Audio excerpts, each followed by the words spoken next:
प्रधानमंत्री Narendra Modi Vladimir Putin से मिलने के लिए रूस पहुंच गए हैं। कूटनीतिक और रणनीतिक लिहाज से पीएम मोदी और पुतिन की मुलाकात को इस साल की सबसे बड़ी मुलाकात कहा जा रहा है।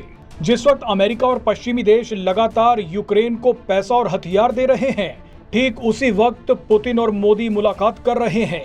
मजे की बात देखिए कि पुतिन ने मौके का फायदा उठाकर यूक्रेन के कीव शहर में हाइपरसोनिक मिसाइलें दाग दी हैं।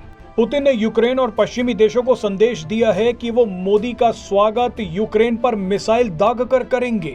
बहरहाल इसी बीच एक ये खबर भी आई है कि पूरी दुनिया को एक बड़ा संदेश देने के लिए पुतिन मोदी के साथ अकेले डिनर भी कर रहे हैं। बताया जा रहा है कि इस प्राइवेट डिनर में पुतिन एक बड़ा खेल करने वाले हैं। इस प्राइवेट डिनर में पुतिन पीएम मोदी को जो ऑफर देने वाले हैं, उसने चीन और पाकिस्तान के होश उड़ा दिए हैं। दरअसल पुतिन पीएम मोदी के सामने 3 बड़े खजाने खोलने वाले हैं। सबसे पहले तो रूस पीएम मोदी को अपनी एक कंपनी के बारे में जानकारी देगा। इस कंपनी के पवेलियन में पीएम मोदी को घुमाया जाएगा। कंपनी का नाम रोसाटॉम है। रोसाटॉम न्यूक्लियर एनर्जी के क्षेत्र में काम करने वाली दुनिया की सबसे ताकतवर कंपनी में से एक है। इसी कंपनी ने रूस को दुनिया का ऐसा पहला देश बना दिया है जिसके पास तैरने वाले न्यूक्लियर पावर प्लांट हैं। इन तैरने वाले न्यूक्लियर पावर प्लांट्स को FNPP कहा जाता है, यानी फ्लोटिंग न्यूक्लियर पावर प्लांट्स। अब रूस की यही कंपनी भारत को ये टेक्नोलॉजी दे सकती है। डील अगर फाइनल हो गई तो भारत तैरने वाले न्यूक्लियर पावर प्लांट हासिल करने वाला दुनिया का दूसरा देश बन जाएगा। भारत अमेरिका और चीन से भी आगे निकल जाएगा।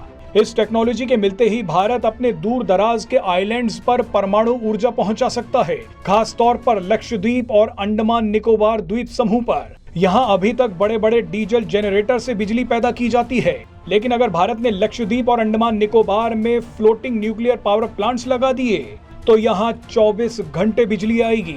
24 घंटे बिजली का मतलब है कि भारतीय सेना रणनीतिक रूप से इन महत्वपूर्ण द्वीपों पर बड़े बड़े प्रोजेक्ट्स शुरू कर देगी। बहरहाल इसके अलावा पुतिन भारत को 2 बड़े कॉरिडोर भी सौंप रहे हैं। इन दोनों ही कॉरिडोर्स का काम लगभग पूरा हो चुका है। एक चीन के सामने से निकल रहा है तो दूसरा पाकिस्तान के सामने से।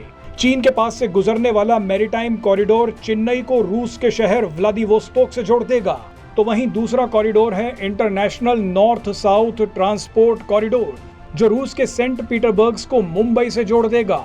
ये कॉरिडोर पाकिस्तान के सामने से गुजर रहा है। दोनों ही कॉरिडोर बनते ही भारत और रूस के बीच अरबों का व्यापार शुरू हो जाएगा।